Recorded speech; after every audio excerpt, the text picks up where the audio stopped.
démontré na mokili ngai luka na moni kaka oyo misu na emoni apesi rapport na ba oyo nyonso bazaki na simane parce que luka azalaki na temps lisusu kosala mosala ya médecin te azalaki okipe pona bilanda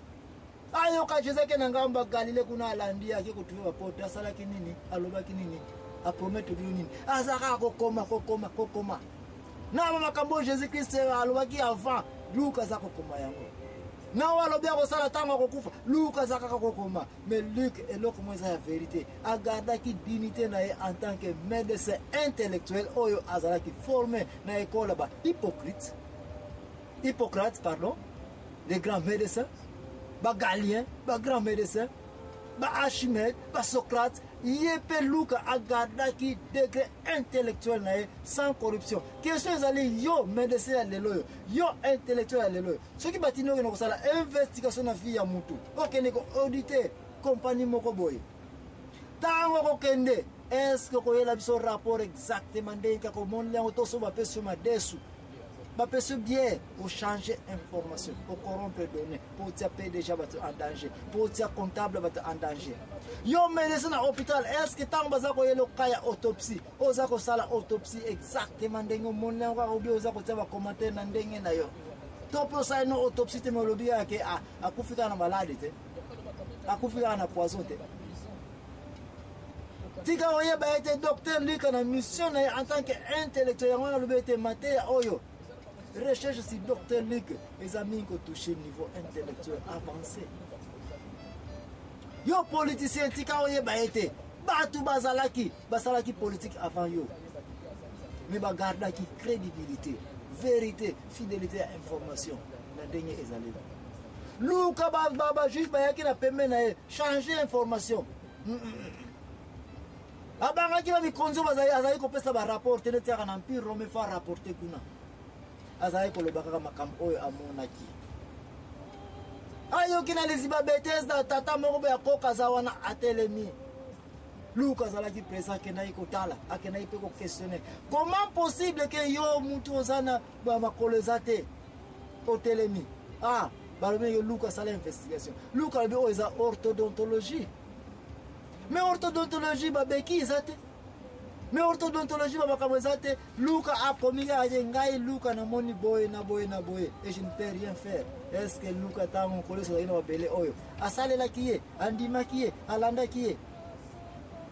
réponse yom to sana ngo mais tikana rappelo ka même ba Jacques oyo ba petit frère na ba sœur à Jésus bibumu moko mama moko jamais ba digna ki Jésus Christ na tango zakina babele oyo ba propre ndeko baza ko ndima ete mais kuna toza ko kendete question moko ka osana ngo yo est-ce que Luka na tango azali ko landa ba apôtre ko landa ba koleso parce que koleso na Luka est-ce que ba kutana ki question super yango neza koya na mona na place Luka comité te o tango na kutana na Jésus na sala sake interview na konisa ke investigation sérieuse alobaki na ngoma saki boy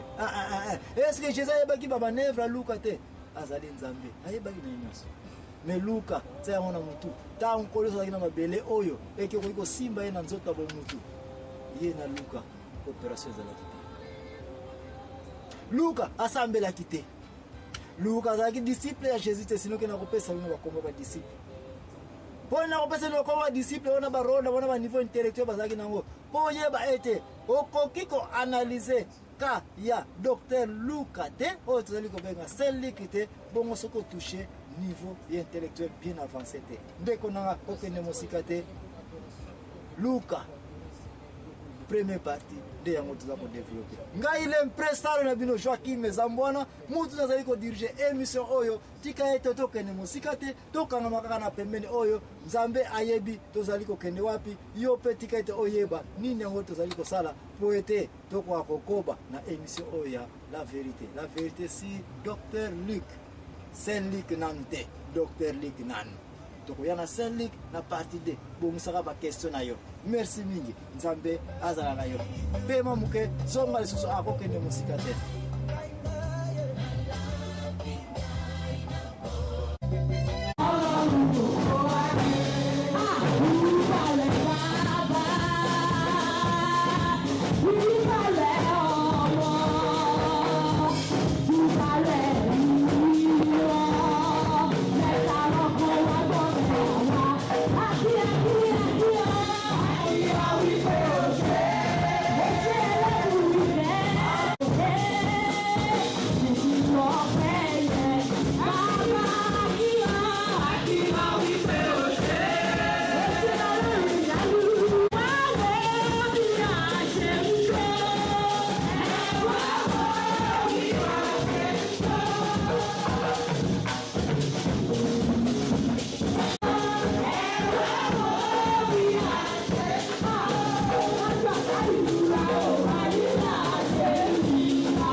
Susu bande kona ngai l'impresario Joachim Zambwana mnazali ko présenter émission oya la vérité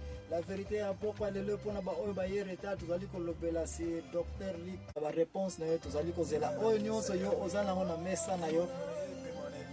na bagage intellectuel na yo na connaissance biblique pe ozali na yango tozali ko continuer ko koba pona ko yebisa bino ete raison Luka azalaki célibataire c'est parce que poko ma médecin na époque wana eko zo mingi na ba classe petango asilisi na tango eko construire réputation na ye to eko mona ete Luka batiaki ye na nzela ya makolo ya Jésus kokene ko sala ba investigation ya ndenge si ba miracle oyo Jésus Christ azalaki ko sala. Alors kole so yemoka lobakete mwana mutazana bisika kolala bandeke kutu banyama bazana bisika ya kolala mais mwana mutazana bisika ya kolala teki yemoko Jésus Christ azana ndako kolala te. Alors yo so ki batse comme esprit mutu azakutu na adresse te. Est-ce que vous avez temps? Ya yo pozo adresse nende ngwana Dr. Luc na support financier azaki nango na ba gouverneur na ba empereur na ba grand prêtre na ba place ndenge azaki na droit ya ko voyager rapidement ko kende ko yeba makamu Jésus za ko sala. Et alors soki Jésus kati na ngambo yepaza kuna Jésus azoi ko to yepazoni Luka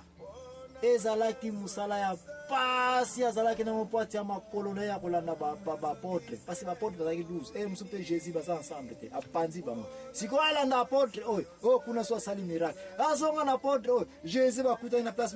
azako saka ba makamususu azonga na Jésus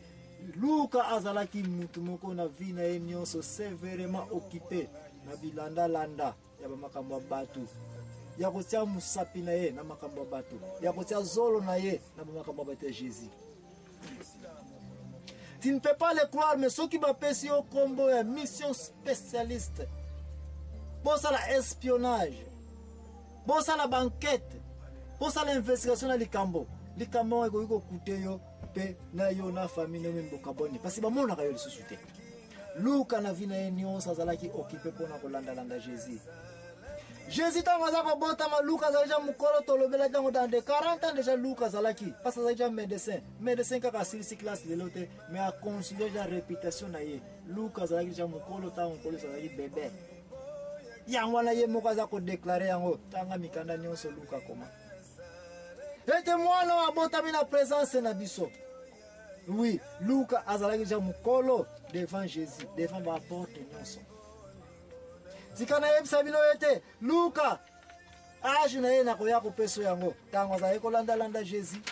na tango Jésus ko kufa na tango yemo ko Luka yeko kufa wana to koloba yango na Luka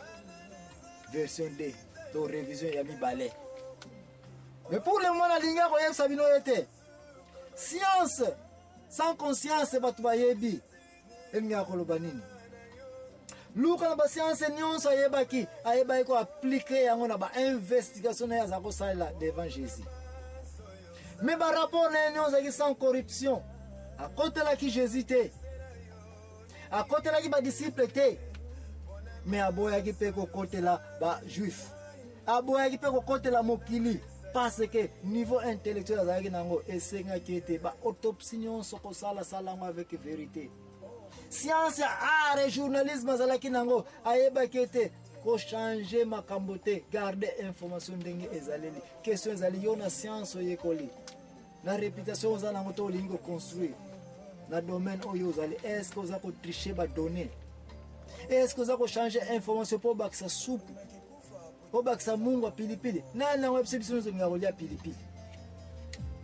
Dr. Luc na makolo na ye ya kolanda Jésus azalaki espion. Maintenant espionnage à Dr. Luc selon ba recherche kana sali et mon Luc n'était point corrompu pour changer l'information.